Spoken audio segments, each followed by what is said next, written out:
saudara-saudara yang sama diberkati Tuhan.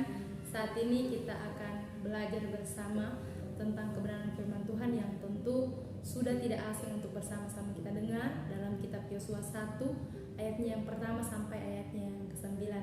Dan perikop dari kitab ini berbicara tentang perintah Tuhan kepada Yosua untuk merebut tanah Kanaan. Untuk itu bersama-sama kita akan belajar bersama, dan saya memberi sebuah tema yaitu generasi muda yang berdampak. Sekali lagi, generasi muda yang berdampak.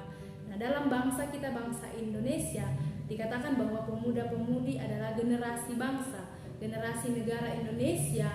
Pemuda-pemudi adalah tongkat estafet yang akan melanjutkan kepemimpinan dari pemimpin-pemimimpin sebelumnya untuk mengembangkan dan memajukan bangsa negara Indonesia. Ketika berbicara tentang generasi dan kepemimpinan juga dalam kekristenan, kita sebagai pemuda-pemudi yang ada, kita dipanggil menjadi saksi Tuhan dalam generasi kita.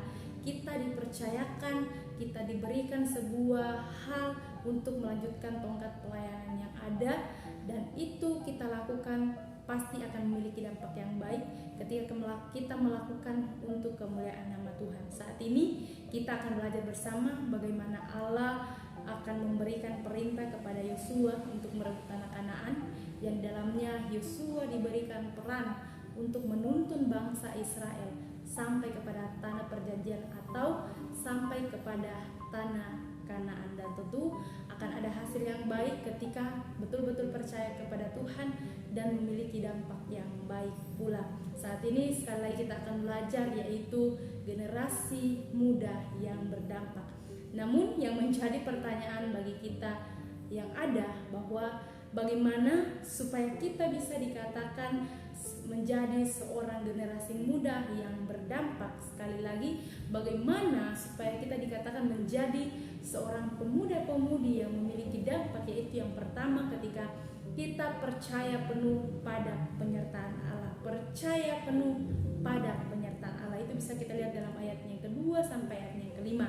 Nah, percaya penuh artinya bahwa kita meyakini dengan sungguh-sungguh bahwa apa yang kita naikkan di hadapan Tuhan, harapan kita pasti akan terwujud meskipun kita belum melihatnya secara langsung.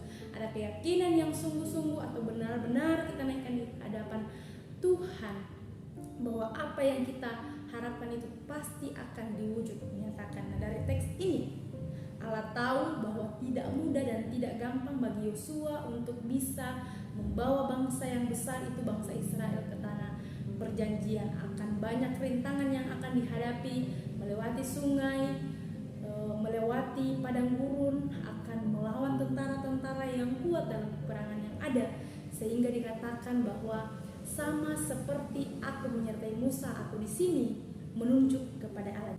Jadi seperti Allah menyertai Musa, maka penyertaan yang sama pun akan diberikan dan akan dinyatakan kepada Yosua, yang tentu akan mengarahkan, akan membimbing dan memotivasi Yosua sehingga mampu membawa bangsa yang besar itu atau bangsa Israel itu ke tanah perjanjian. Allah kembali meyakinkan Yosua bahwa Allah tidak akan pernah meninggalkan, tidak akan membiarkan Yosua dalam proses perjalanan yang akan Yosua lalui bersama dengan bangsa Israel.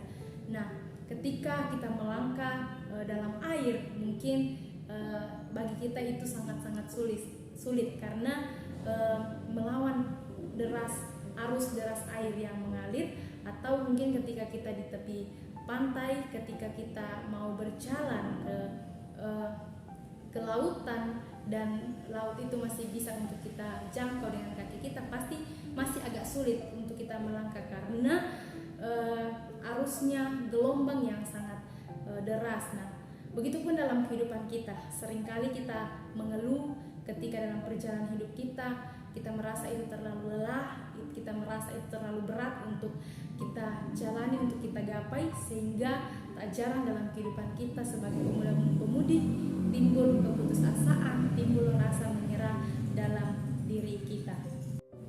Tetapi marilah kita terus mampu untuk membawa diri kita di hadapan Allah, menyerahkan seantero hidup kita pada Allah, maka kita akan melihat janji pemberkatan dan penyertaan Allah menjadi bagian kita sehingga ada dampak yang akan kita terima dan dapatkan ketika kita percaya sepenuhnya pada penyertaan Allah. Itu hal yang pertama. Dan hal yang kedua, tidak saja kita bisa dikatakan menjadi generasi muda yang berdampak tidak hanya ketika kita percaya penuh pada penyertaan Allah, tetapi hal yang kedua yaitu kita kuat teguh dalam tindakan. Sekali lagi, kuat teguh dalam tindakan itu bisa kita lihat dalam ayatnya yang ke-6 sampai ayatnya yang ke-9.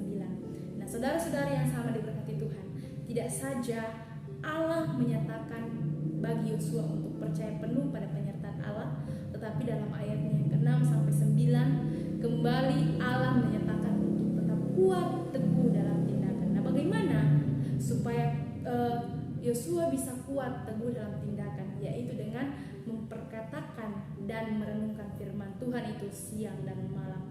Dalam kehidupan sehari-hari harus mampu untuk merenungkan firman Tuhan itu.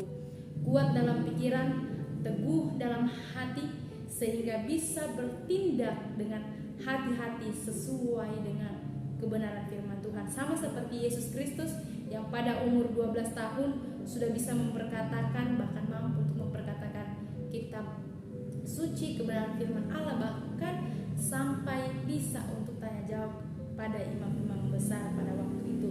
Padahal kalau mau dibilang, padahal Yesus pada saat itu masih sangat terlihat muda. Nah, sebagai generasi muda pun maka seharusnya kita mampu untuk kuat dan teguh dalam pikiran kita yang tentu harus didasari pada firman Allah itu sendiri. Bahkan kalau kita melihat sampai 3 kali Allah mengatakan untuk menguatkan, untuk meneguhkan hati dan pikiran kita, berarti ini menyangkut tentang tindakan yang harus dikontrol oleh firman Tuhan sehingga memiliki hidup yang berdampak baik.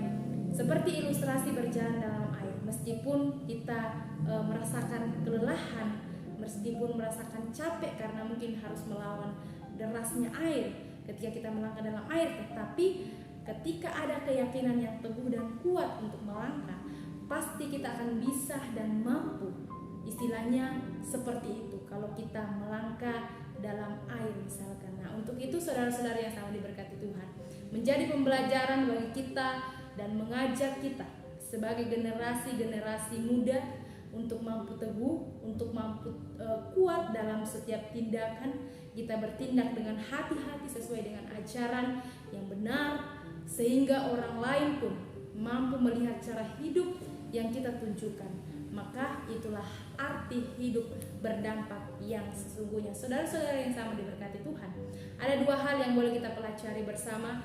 Bagaimana agar kita bisa dikatakan generasi muda yang berdampak adalah ketika kita percaya penuh kepada penyertaan Allah, yang di dalamnya kita menyerahkan seantero kehidupan kita untuk disertai oleh Allah, dan juga kita tetap kuat teguh dalam tindakan, yang artinya kita terus bertindak sesuai dengan kebenaran firman Tuhan yang membawa kita untuk bagaimana kita bertindak hati-hati ketika menjalankan sebuah hal, ketika kita dalam pelayanan kita, atau ketika kita menjadi seorang pemuda-pemudi yang memiliki sebuah cita-cita menjadi pemimpin. Bagaimana kita terus menjadi pemimpin yang berdampak, bahkan juga ketika dalam pelayanan bagaimana juga kita terus memiliki dampak yang baik, dan itu kita lakukan untuk kemuliaan nama Tuhan. Sehingga dalam melakukan segala tugas dan tanggung jawab kita, di ayatnya yang ke-8 bagian akhir dikatakan, sebab dengan demikian perjalananmu akan berhasil